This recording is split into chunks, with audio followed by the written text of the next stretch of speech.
Easy, boy. Calm, Hamish whispered.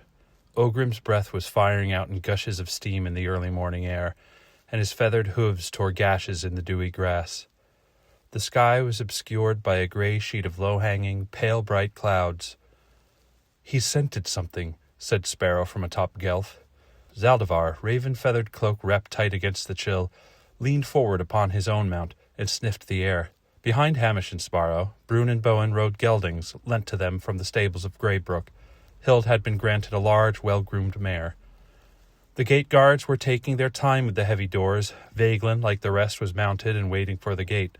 She was sorting scrolls and parchments from the gilded wooden box she used to store such things. A field mouse scampered over the flagstones before it disappeared into the fog that clung to the tree trunks and low boughs. As the gate finally opened, Vagelin trotted through, and the rest followed. Beyond the gates, the woods were floored with deeper mist. Blue jay and crow calls echoed in the fog. After a time, they made a turn to the west to follow an overgrown wagon trail instead of the road that curved southeast that led out of the valley.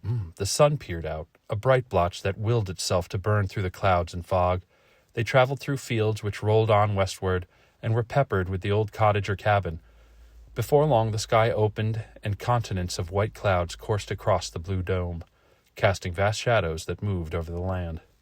They came upon a shepherd and his son tending to a flock of woolly sheep which had trimmed the tall grass for miles around. Vagelin stopped to talk to them. "Myriad blessings, my lady," the elder man said, bowing his hunched back low as they approached. A dozen geese flew past, honking high overhead. "Myriad blessings to you, travellers," said the boy. "And to you," replied Vagelin. "What tidings this day?" Looking through squinting eyes, the elder shepherd leaned on his crook. Gnarled fingers gripped the gnarled wood. "Tidings, my lady? No tidings, but that of the magpies high in the pines. That and your sister is on the hunt. Passed through but a day ago." He grinned, exposing his few remaining teeth. Vagelin smiled back at the elder. "A tiding of magpies is a good omen, or so some reckon. Lady Ventessa was headed north?" "Forsooth, north by northwest." He jogged his head with an eager nod. "Many a warrior at your side, lady. Going to yon fief?" The shadow of one large cloud passed over them.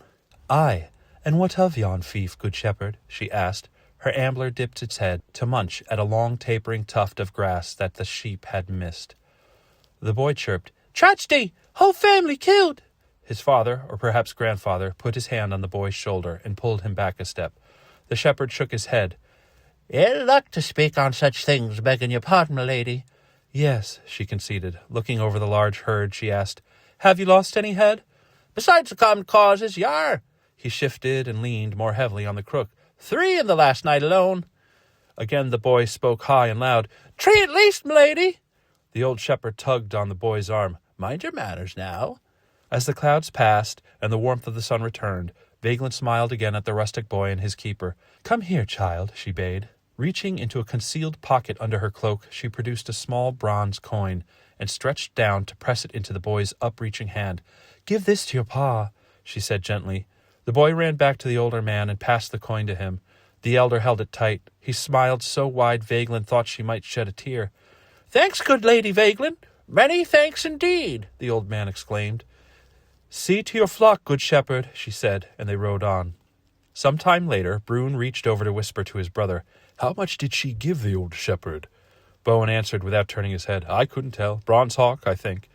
I'm sure it'll go a long way for the old boy." Brune nodded and rubbed his ribs. Down through a glen they rode.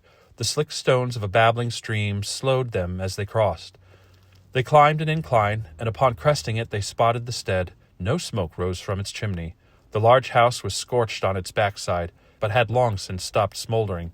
The party rode down, approaching in solemn quiet. A notice was nailed to the front door, which hung loosely from its hinges. "By order of the House of Greybrook, this hillstead, all its holdings, and the abiding lands are subject to foreclosure by the landlord." "Remains of the family been buried?" Hamish asked while looking over the structure. Vagelin answered curtly, "Of course."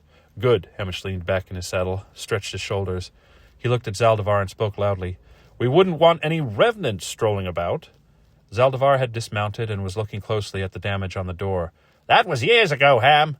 You must let the past go." Sparrow snorted. Brune and Bowen chortled. Hamish took no offence. "See if we can't find anything, boys. Bruin and Bowen the yard, Sparrow the surroundings, Zaldivar the house." The men spread out, trotting. Zaldivar was scanning the main structure, already in a trance of observation. "I hope you're not planning on plunder," Vagelin murmured. "Just looking for clues, milady," Hamish replied with a sour grin before he dismounted and walked ahead. "Hild, you may offer your assistance where you see fit," Vagelin said as she watched Hamish. He was walking Ogrim slowly, looking at the ground, the house, and the fields. Vast clouds still patrolled the sky, casting their great solitary shadows to flow over the low grassy hills. "I'm not sure I trust the safety of this place," said Hild. "I'd stay by your side." Vagelin turned to the other woman. "It's all right," she smiled. Hild offered a nod and straightened the great sword that hung from her saddle. "As you wish, milady," she said, then galloped out to follow Sparrow, her steel plate shining in the sunlight.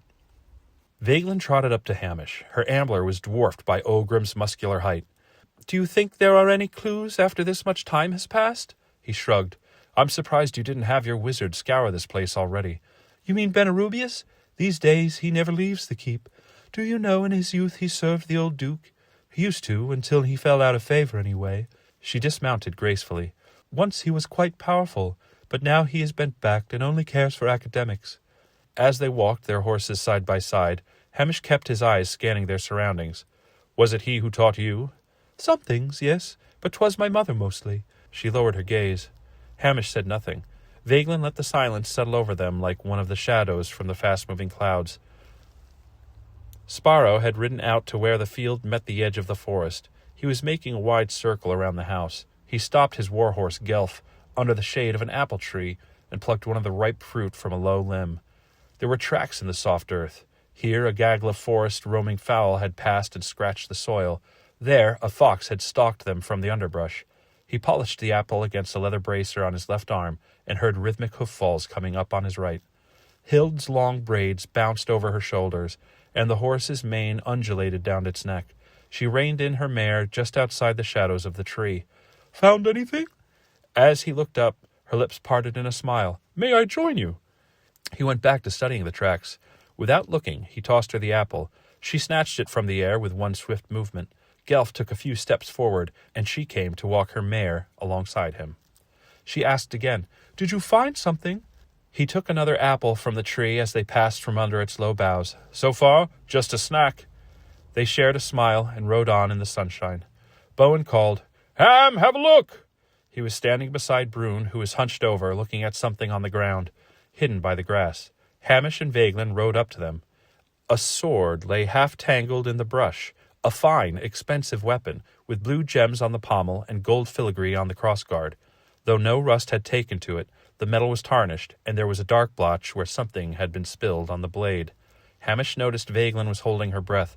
"Do you recognize this?" he asked. She swallowed hard. "It's my father's." Bruin stroked his beard. "Nothing else here but some trampled grass." He grinned at Hamish. "And some old tracks heading northwest." We have to be back to determine that.